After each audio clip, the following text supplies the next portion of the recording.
ବାସୁଦେବପୁର ଗୋଷ୍ଠୀ ସ୍ୱାସ୍ଥ୍ୟ କେନ୍ଦ୍ରର କାର୍ଯ୍ୟକାରିଣୀ ବୈଠକ ଅନୁଷ୍ଠିତ।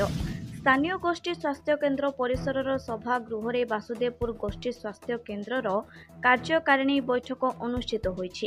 ଏହି ବୈଠକରେ ଗୋଷ୍ଠୀ ସ୍ୱାସ୍ଥ୍ୟ ଅଧିକାରୀ ଡକ୍ଟର ସୁଶାନ୍ତ କୁମାର ସାମନ୍ତ ସଭାପତିତ୍ୱ କରିଥିବା ବେଳେ ନବନିର୍ବାଚିତ ବିଧାୟକ ଅଶୋକ କୁମାର ଦାସ, ବିଡିଓ ସଞ୍ଜୀବ ସାହୁ, ପଞ୍ଚାୟତ ସମିତି ଅଧ୍ୟକ୍ଷ ନଗେନ୍ଦ୍ର ବିଶ୍ୱାଳ, ପୌର ଅଧ୍ୟକ୍ଷା ନିବେଦିତା ବେହେରା ଯୋଗଦେଇ ଗୋଷ୍ଠୀ ସ୍ୱାସ୍ଥ୍ୟ କେନ୍ଦ୍ରର ବିଭିନ୍ନ ସମସ୍ୟା ସମ୍ପର୍କରେ ଆଲୋଚନା କରି ସମାଧାନ କିପରି ଭାବରେ ଶୀଘ୍ର ହୋଇପାରିବ ଆଲୋଚନା କରିଥିଲେ। प्रथम अध्याय पौर अध्यक्ष थिलाबेले बसी एटी बैठक रे समस्या तो विभिन्न को नहीं सरकार गठन हुए और समस्यार समाधान बाट करा जाए। एठी भी जहाँ जहाँ सब असमाहित समस्या थिला आमे जहाँ देखिलु एटी ठिकादार मानकर गोटे मनमानी जोगु एटी गोटे मेडिकल अवहेलित अवस्था पड़ी। विभागीय भितर सरकार ये अनुदान देइचंती ताको कार्यक्रम ठीक भाव करा जाई पारनी। मेडिकल अफिसर ये सचेतन अच्छा किंतु तांको लाइन डिपार्टमेंटर सहयोग मिली ना।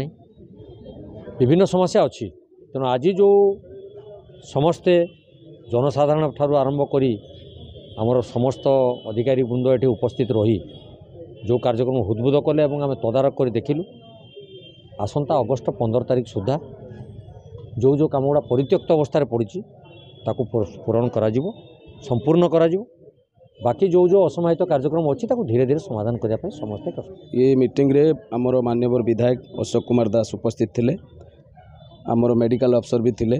तेणु आम तरफ जहाँ जहाँ सब आरकेएस मेंबर हिसाब रे जहाँ जहाँ अभियोग रखा कथा बासुदेवपुर जो विभिन्न सब समस्या रही विशेषकर जो आम्बुलांस रही तार सेवा केमिति बासुदेवपुरवासी पाई परिवे तत्सहित जो बासुदेवपुर मेडिसिन जो आसूची मेडिसिन बाद जो परचेज मेडिसिन रोची सेटा रोगी पाउचंती कि नहीं आमे प्रॉपर तांको मेडिकल अफसर को कहीचु।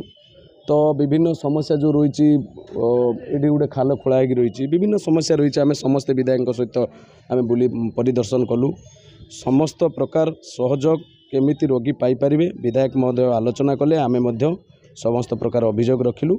मान्यवर मेडिकल अफसर से मध्य आमको प्रतिश्रुति देले मासे भितर से जो जो सब असुविधा रही नर्स मानकर मनमानी तो तत्सहित एठी बासुदेवपुर मेडिकल को किसी जो युवक निजर आडास्थली मद खाई आडास्थली बनई तो से सबु प्रकार विषय आम आलोचना कलु।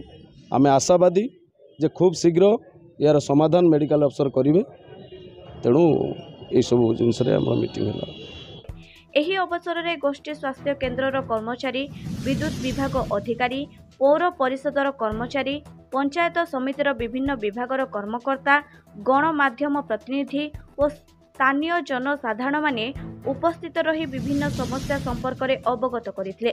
ସମସ୍ତ ବିଷୟ ଉପରେ ଆଲୋଚନା ହୋଇଛି ଓ ତୁରନ୍ତ ଆବଶ୍ୟକ ପଦକ୍ଷେପ ନିଆଯିବା ସହ ଯେତେ ଶୀଘ୍ର ସମ୍ଭବ ସମସ୍ୟାର ସମାଧାନ ଉପରେ ଗୁରୁତ୍ୱ ଦେବାକୁ ଆଲୋଚନା କରାଯାଇଛି ବୋଲି विधायक अशोक कुमार दास କହିଛନ୍ତି। ପାରଳାଖେମୁଣ୍ଡିରୁ ବାଳକୃଷ୍ଣ ପାଣିଗ୍ରାହୀଙ୍କ ରିପୋର୍ଟ, ମାନବାଧିକାର ନ୍ୟୁଜ୍ ଇଣ୍ଡିଆ।